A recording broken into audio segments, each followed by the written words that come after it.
Students, बघा मित्रांनो, या ठिकाणी आपण आता लक्ष द्या. प्रोनाउन म्हणजे काय? तर प्रोनाउन म्हणजे काय रे? सर्वनाम. आणि नाउन म्हणजे काय?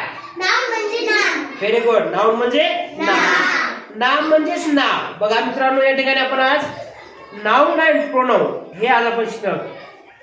नाउन म्हणजे बघा कोणते इथं लक्ष द्या इकडे. आता प्रोनाउन कोणते बघा. आता नाउन म्हणजे समजा प्राची आहे, ध्रुव आहे, देवयानी आहे, बरोबर आहे. पण प्रोनाउन कोणते आहेत रे? ही, सी. आता बघा, Prachi is a brilliant student. She is ती काय करते रे? दररोजचा आपला अभ्यास. म्हणजे त्या ठिकाणी आपल्याला प्रत्येक वेळेस प्राची म्हणायचं नाही तर ती म्हणायचं. काय म्हणायचंय? ती. आता बघा इकडं लक्ष द्यायचं. आता प्रोनाउन कोणते आहेत बघा. म्हणा I, you, he, it, we. आता बघा मग काय? Am, I am. बघा इथं एम म्हणजे काय? Am. You are, you are. म्हणा he is, it is, we are. आता पहा कधी वापरतो आपण हे? इज, एम, आर असा असेल तर आपण हे असं वापरतो. पुढे पहा विल.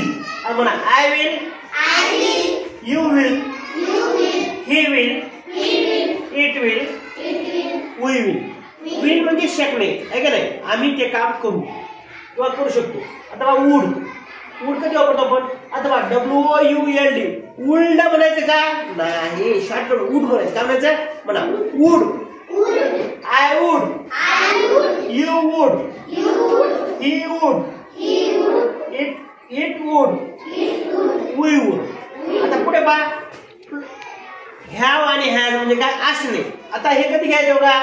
म्हणा I have,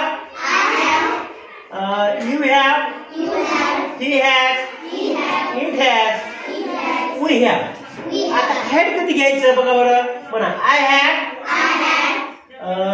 you had, he had, it had, we had. विद्यार्थी मित्रांनो, तुम्हाला हा भाग समजला असेल. नाउन आणि प्रोनाउन म्हणजे काय. या ठिकाणी आपण प्रोनाउनचे उच्चार कसे करायचे आणि प्रोनाउन कधी वापरायचा हे तुम्हाला समजले आहे. समजलं का तुम्हाला सर्वांना?